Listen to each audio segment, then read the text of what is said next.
Namun orang yang mula-mula sekali membentak dan menolak dakwah Rasulullah sallallahu alaihi wasallam ketika itu daripada kaum kerabat baginda. Ketika itu orang-orang Quraisy daripada kaum kerabat baginda sallallahu alaihi wasallam yang terhampir, mereka seolah-olah baru mendengar dakwah Rasulullah sallallahu alaihi wasallam. Jadi mereka terpinga-pinga mendengar dakwah baginda. Mereka tidak memberikan sebarang jawapan, mana tidak mengatakan ya dan tidak juga menolak. Namun orang yang mula-mula sekali membentak dan menolak dakwah Rasulullah sallallahu alaihi wasallam ketika itu daripada kaum kerabat baginda, dia menolak dengan berterus terang di hadapan semua orang yang hadir ketika itu, ialah Abu Lahab.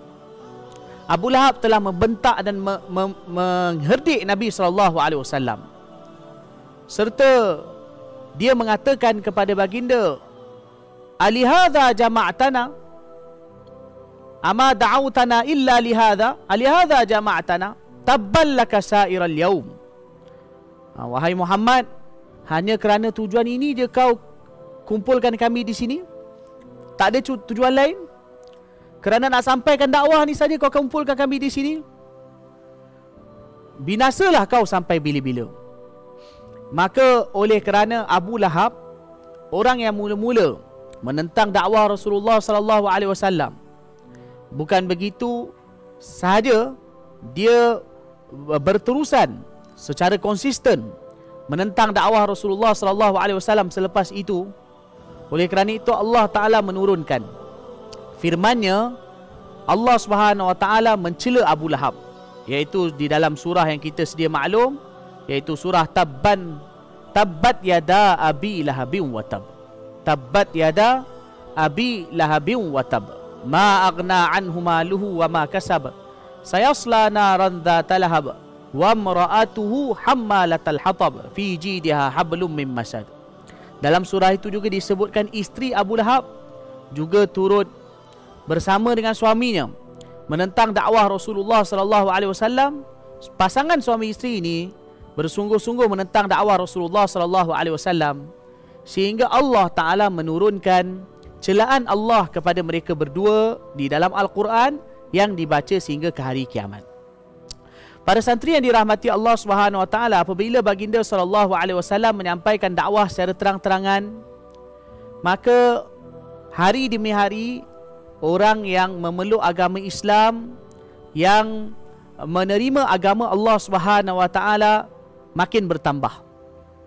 Tetapi seperti yang telah disampaikan tadi, mereka yang memeluk Islam kebanyakannya secara umumnya ialah terdiri daripada kalangan hamba-hamba, orang-orang daripada kelas bawahan yang dipandang rendah, mereka yang memeluk Islam.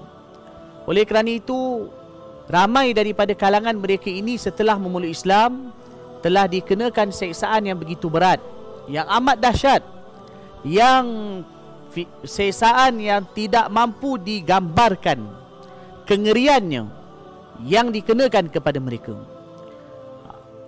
Antara kisah yang kita biasa dengar berkenaan dengan Sayyidina Bilal radhiyallahu anhu, yang diseksa siang malam dan juga diletakkan batu yang besar di atas dadanya supaya meninggalkan kalimah Allah, meninggalkan Islam. Sayyidina Khabbab bin Al-Arat radhiyallahu anhu yang telah diseksa sehingga dibaringkan di atas bara api, menyebabkan darah dan juga lemak beliau telah memadamkan bara api tersebut.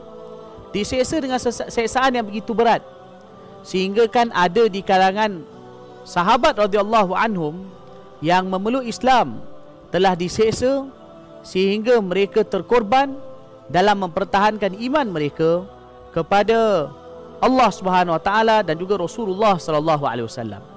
Dan di antara mereka itu ialah wanita yang mula-mula syahid dalam Islam, iaitu Sayyidatina Sumayyah radhiyallahu anha, dan juga suaminya iaitu Yasir radhiyallahu anhu. Pasangan suami isteri ini ialah mereka hamba Dan mereka lah antara orang yang mula-mula terkorban syahid dalam mempertahankan iman mereka. Dan selain daripada itu, ada lagi sahabat-sahabat radhiyallahu anhum yang disiksa begitu berat. Namun tidak ada pun di antara mereka yang sanggup meninggalkan iman mereka.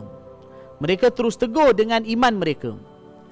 Dan Masya Allah, para santri yang dirahmati Allah Subhanahu Wa Taala, antara kehebatan dakwah Islam, walaupun dikenakan siksaan yang begitu berat dan luar biasa, namun hari demi hari orang yang memeluk Islam makin bertambah. Walaupun tidaklah terlalu laju peningkatan mereka yang memeluk Islam, namun orang yang memeluk Islam berterusan bertambah, hari demi hari bertambah.